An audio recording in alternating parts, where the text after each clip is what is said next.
Science, découverte, prenez de l'avance. Bienvenue dans Futuris.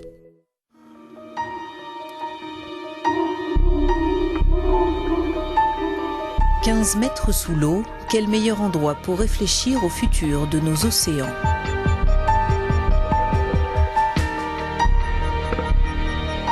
Le futur de nos océans, voilà à quoi nous avons pensé lors de notre première plongée en quête de mystérieuses bulles de dioxyde de carbone.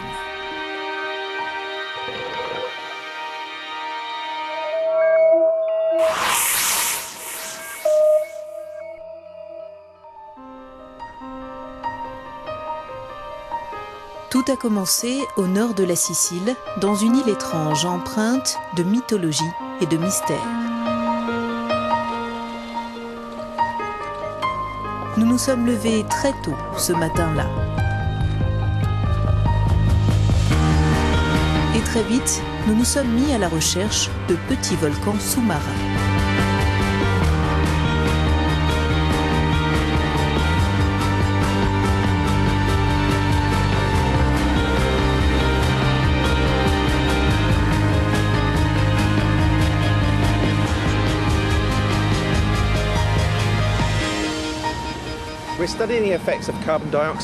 Nous étudions les effets du dioxyde de carbone sur les océans.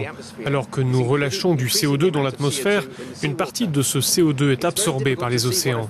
Et il est très difficile de dire quels sont les effets sur la vie marine sans se rendre aux endroits où se trouvent de manière naturelle de hautes concentrations de dioxyde de carbone.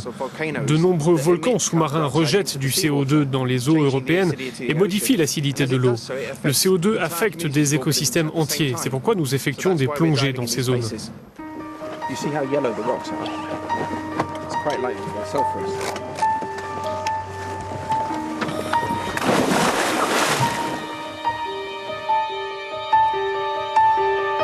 Le biologiste marin Jason Hall Spencer est le coordinateur de notre expédition liée au projet européen de recherche EPOCA.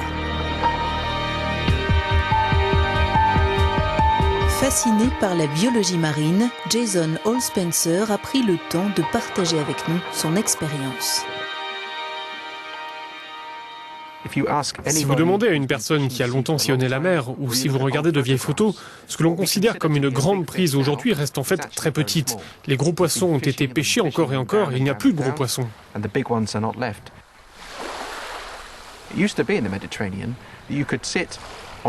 Autrefois, en mer Méditerranée, on pouvait s'asseoir et regarder les bancs de thon remonter les caps. On pouvait même essayer de les attraper en s'approchant en bateau. Des communautés entières comptaient sur ce type de pêche, parce que l'on savait que cela se reproduisait chaque saison. Mais ce n'est plus le cas. Voici l'un des effets majeurs de l'activité humaine sur les océans. C'est une évidence.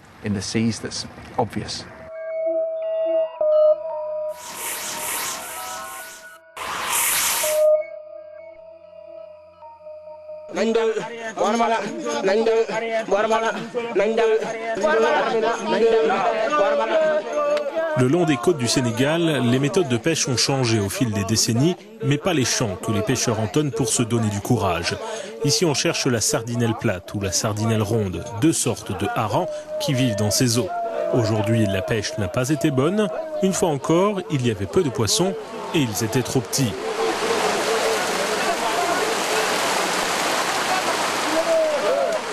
Nous, quand on était jeunes, les sortes d'harengs que nous voyons, nous ne le voyons plus. Ces harengs-là, on les appelait les 4 mètres, tellement que c'était grand et long.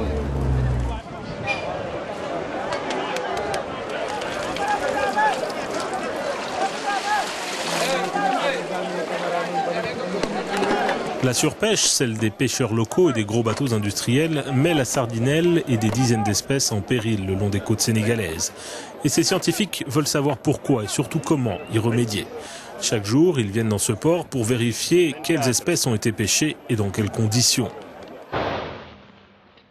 De retour au laboratoire, les poissons sont pesés, mesurés, les organes sont étudiés. Les scientifiques veulent savoir si les femelles étaient suffisamment matures et avaient déjà pu se reproduire avant d'être capturées.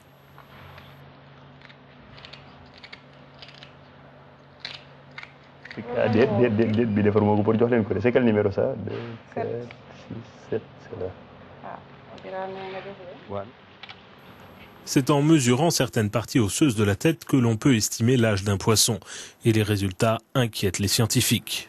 Si on regarde la pêche il y a plus de 10 ou 15 ans, comparé à ce qui se passe aujourd'hui, on voit que le poisson a diminué.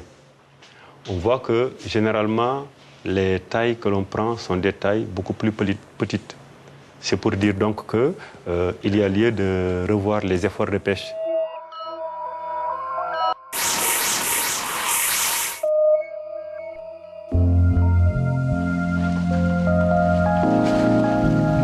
C'est dans cet institut dans le nord de l'Allemagne que l'Union européenne étudie la surpêche au Sénégal et dans 20 autres pays.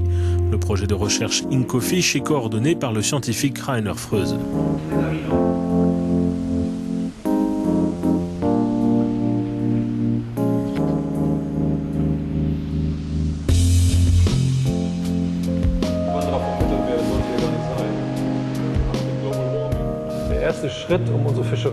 Il faudrait que le pêcheur laisse le temps aux poissons d'atteindre une taille optimale, soit environ la moitié ou les 2/3 de leur taille adulte.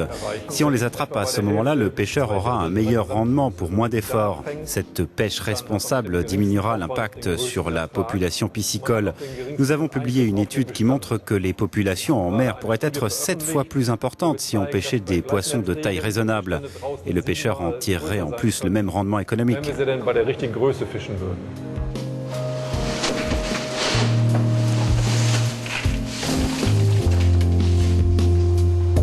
Des labels verts liés à la pêche responsable ont été mis en place dans ce supermarché du sud de l'Allemagne. Le label garantit que le poisson vendu a été pêché à maturité. Une opération marketing qui suscite intérêt, curiosité, mais aussi parfois méfiance de la part des clients. Je suis prêt à payer plus jusqu'à un certain niveau, mais pas au-delà d'un certain prix.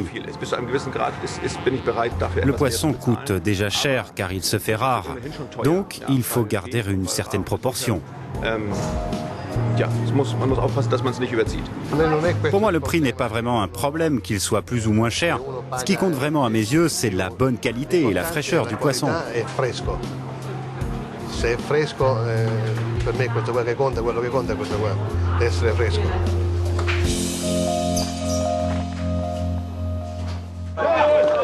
Les pêcheurs sénégalais commencent à prendre conscience du problème. La surpêche pourrait condamner leur avenir.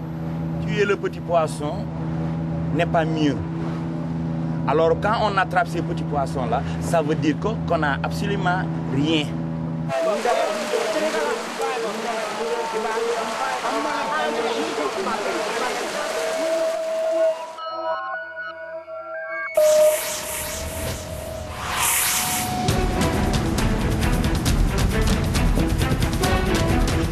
Notre quête des bulles de CO2 a été plus difficile que prévu. Cet endroit est particulier parce que l'eau est réchauffée par le volcan.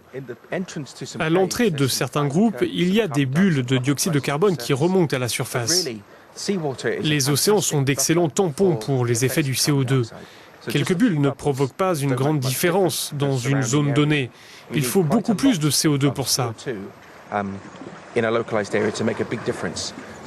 Donc malheureusement, ce site n'est pas le meilleur pour nos recherches. Il est intéressant, magnifique, mais ce n'est pas ce dont nous avons besoin. On doit donc aller voir ailleurs.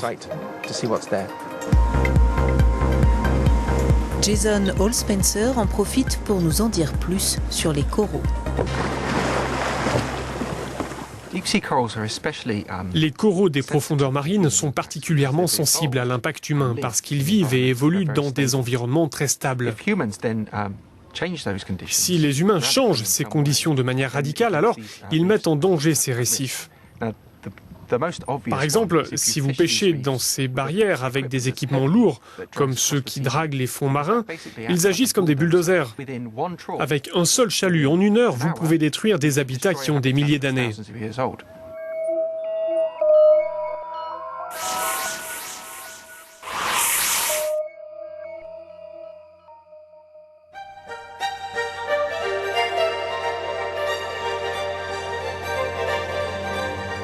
Le navire Pelagia a passé 2 semaines à étudier les récifs au large des côtes britanniques. À son bord, 15 biologistes issus de 6 pays européens et un chercheur américain. Ils ont mené diverses analyses pour comprendre ce qui différencie ces coraux d'eau profonde de leurs cousins tropicaux.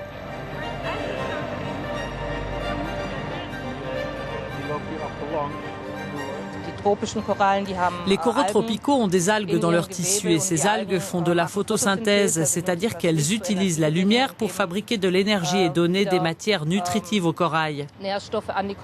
Ici, dans l'Atlantique, puisqu'il n'y a pas de lumière dans ces profondeurs, nous nous demandons s'il y a quelque chose pour remplacer cette symbiose avec les algues. Et cela peut être avant tout des bactéries qui sont dans ces tissus et qui utilisent des sources de nutrition dans l'eau. vorkommen und dann wieder Nutrienten nutzen, die im Wasser sind. The film, the images are transmitted through a wire directly to the ship so we can see. Le bateau de recherche est équipé d'outils très sophistiqués qui permettent à l'équipe d'étudier à bord les coraux en temps réel. Grâce à ces équipements, les scientifiques ont pu élaborer des cartes interactives des courants marins de la zone, ce qui les aide à comprendre comment les coraux se développent et colonisent de nouvelles zones. Ici, vous voyez sur une période de 2 heures les courants qui changent de direction et de magnitude. En faisant cela, nous espérons trouver un lien entre les courants qui sont au sommet des montagnes et ceux qui se trouvent le long de ces montagnes. Cela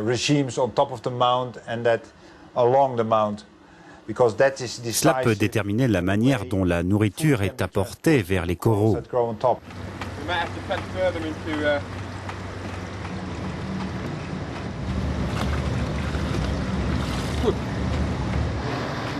Les coraux sont très sensibles à la lumière et au changement de température. Leur transfert doit donc être rapide et méticuleux. Les travaux de ces biologistes portent sur la respiration et l'alimentation des coraux. Murray Roberts étudie ces organismes depuis plus de 10 ans et aujourd'hui, il commence tout juste à comprendre la manière dont les coraux s'alimentent. Les plus récents travaux indiquent que les coraux ont une alimentation variée. Ils peuvent se nourrir d'animaux vivants ou morts, ainsi que de végétaux. C'est en quelque sorte un régime omnivore et il est possible qu'ils puissent aussi absorber des matières organiques qui sont dans l'eau. Ainsi, ils sont capables de se développer dans des zones biologiquement très riches, mais aussi dans les zones où les courants peuvent leur amener les matières nécessaires à leur subsistance.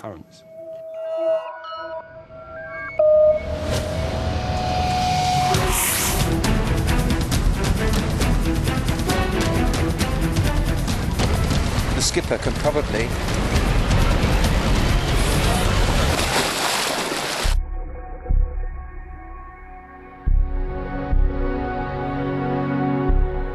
Des pêcheurs locaux nous indiquent un autre endroit pour plonger, mais encore une fois, les bulles de CO2 nous échappent.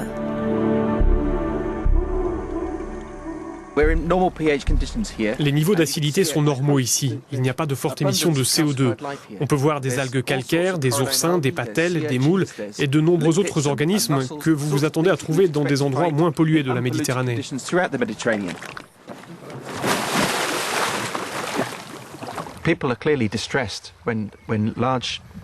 Les gens sont clairement bouleversés lorsque des cétacés, des dauphins ou des baleines s'échouent sur les plages. Et souvent, on ne sait pas pourquoi ces cétacés s'échouent. L'une des plus grandes préoccupations concerne le bruit assourdissant provoqué par les constructions sous-marines, les équipements antisismiques, les activités militaires qui endommagent l'audition ou perturbent l'activité cérébrale de ces organismes hautement sensibles et les poussent à se perdre et à s'échouer.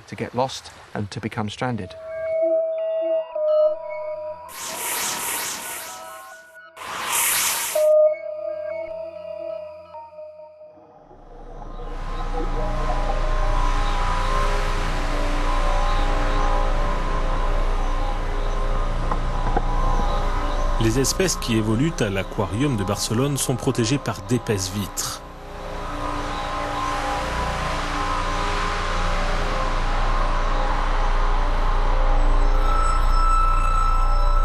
Mais au grand air, les animaux ne peuvent pas toujours fuir les incessantes interventions humaines dans leur milieu naturel habituel.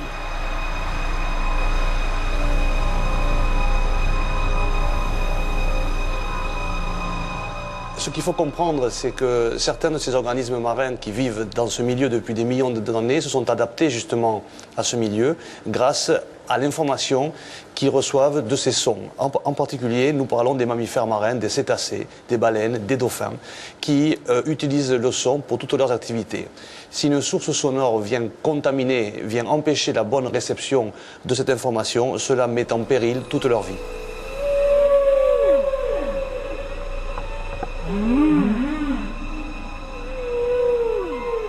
Pour les cétacés, le son est le principal moyen pour maîtriser leur environnement, communiquer, naviguer et se nourrir. Le bruit généré par les sonars industriels ou militaires, les engins d'expérimentation acoustique, les transports marins, peuvent traumatiser et neutraliser les cétacés en atténuant les sons essentiels à leur survie. Je pense qu'on pourrait faire une comparaison avec la vision chez l'être humain. Sans cette vision, nous ne serons pas capables de vivre sans assistance. Pour ces animaux-là, sans la capacité de capter des sons et de produire des sons, leur vie est impossible.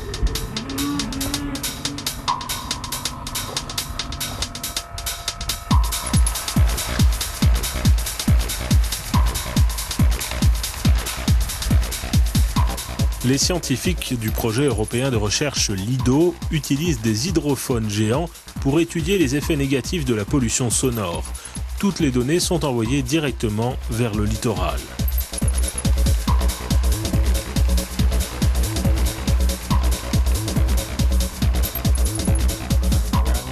Les données sont étudiées à Barcelone dans un laboratoire spécialisé dans l'acoustique. Tout d'abord, nous filtrons les données pour voir s'il y a des événements acoustiques intéressants comme des sifflements ou des signaux sonars de cétacés ou d'origine humaine. Après cette première phase, nous les classons et puis nous rendons les données publiques. Tout le monde peut télécharger les analyses effectuées qui sont affichées en ligne.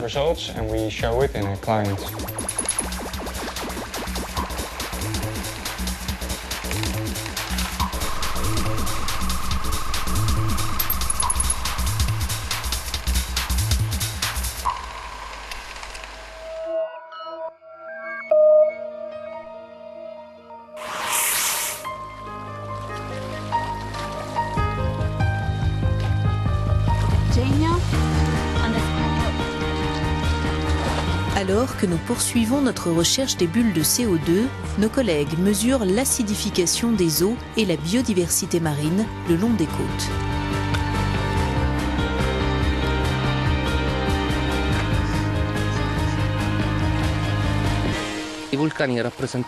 Les volcans représentent un laboratoire naturel idéal. Ici, nous avons différentes stations de mesure disposées à des centaines de mètres les unes des autres. Les écosystèmes marins sont différents dans chaque zone. Ces relevés vont nous permettre de comprendre comment vont évoluer ces écosystèmes.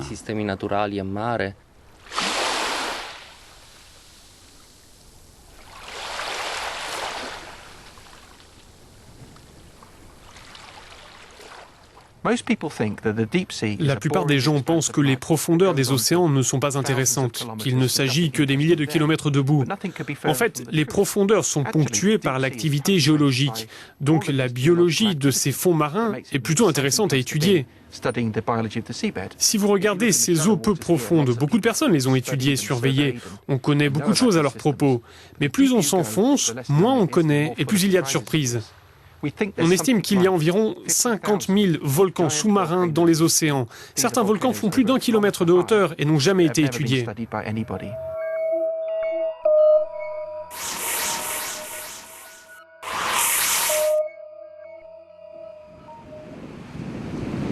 C'est par un matin inhabituellement orageux que l'île grecque de Crète accueille le météore. Ce bateau allemand vient de passer 3 semaines en Méditerranée. À son bord, une trentaine de scientifiques européens, dont l'italienne Silvia Ceramicola.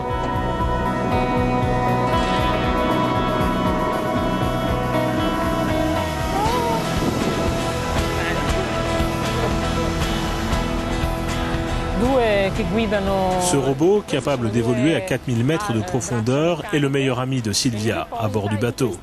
En 3 semaines, toutes sortes d'espèces marines sont venues prendre la pose devant ces 7 caméras numériques.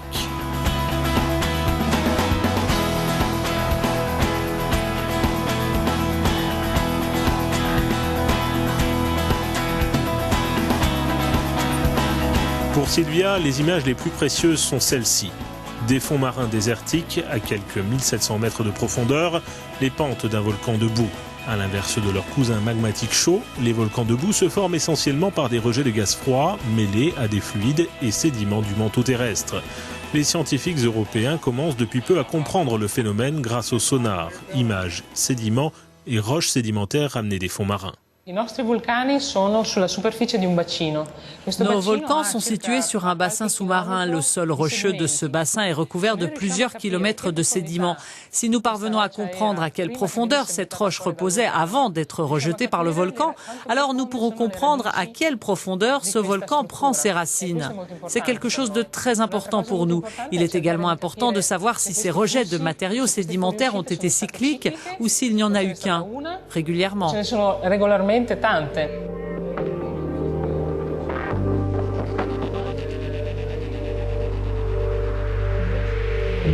Ces 2 volcans ont été découverts au sud des côtes italiennes, mais ce n'est qu'aujourd'hui que Silvia et son équipe voient à quoi ils ressemblent. De nouvelles données géophysiques ont permis d'établir une carte plus précise de la zone alentour. La plongée nous a montré que ce volcan est inactif actuellement, mais nous avons repéré toutes sortes d'indices de volcanisme. Nous avons vu ces énormes blocs de roches boueuses, des sédiments blancs très fins qui ressemblent à de la neige et couvrent tout le cône volcanique. Ces sédiments pourraient provenir de l'éruption d'un cône voisin et s'être déposés là, ou bien ils pourraient avoir été expulsés il y a plusieurs années lors d'une précédente éruption de ce volcan, aujourd'hui inactif. Émissions gazeuses, absence de lumière, pressions énormes, l'environnement de ces volcans constitue un véritable défi pour la vie, un défi relevé par des micro-organismes inconnus pour 99% d'entre eux, même si les scientifiques savent déjà que certains se nourrissent de méthane, de sulfure d'hydrogène et d'autres gaz dangereux pour d'autres espèces marines.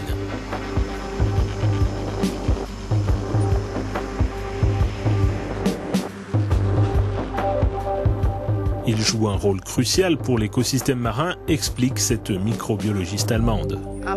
Sur le sol des fonds marins, dans le voisinage des volcans de boue, on observe souvent ce genre de points noirs inégalement répartis.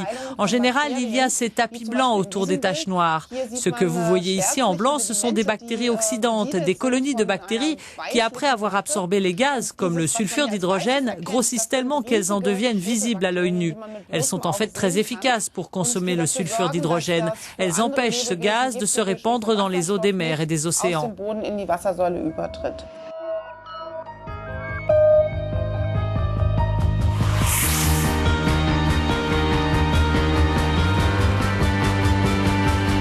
C'est finalement en fin d'après-midi que nous avons trouvé ce que nous étions venus chercher.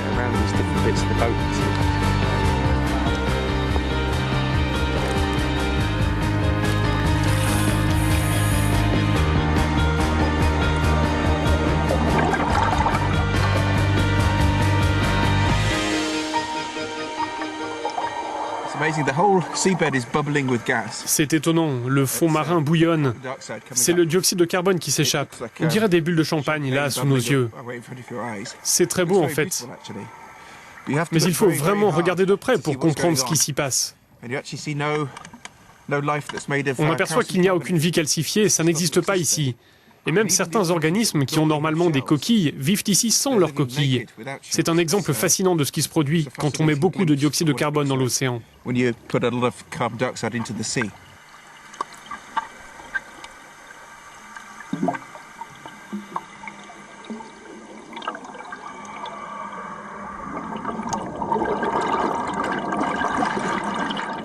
humains ne vont pas éradiquer la vie des océans. Nous ne pouvons pas le faire. Je suis donc optimiste sur le fait qu'à long terme, quoi qu'on fasse, aussi mal qu'on puisse traiter les océans, certaines choses vont survivre. Et sur l'échelle géologique du temps, lorsque l'espèce humaine sera éteinte, il y aura de la vie dans les océans et tout redeviendra ici comme avant, d'une certaine façon. Là où je ne suis pas optimiste, c'est pour le futur immédiat, c'est-à-dire pour le futur de ma fille et de ses enfants et la manière dont ils pourront profiter de l'océan. Ce sera différent de ma propre expérience où j'ai pu admirer des barrières de corail vierges et aller dans les profondeurs de l'océan qui n'ont pas encore été perturbées.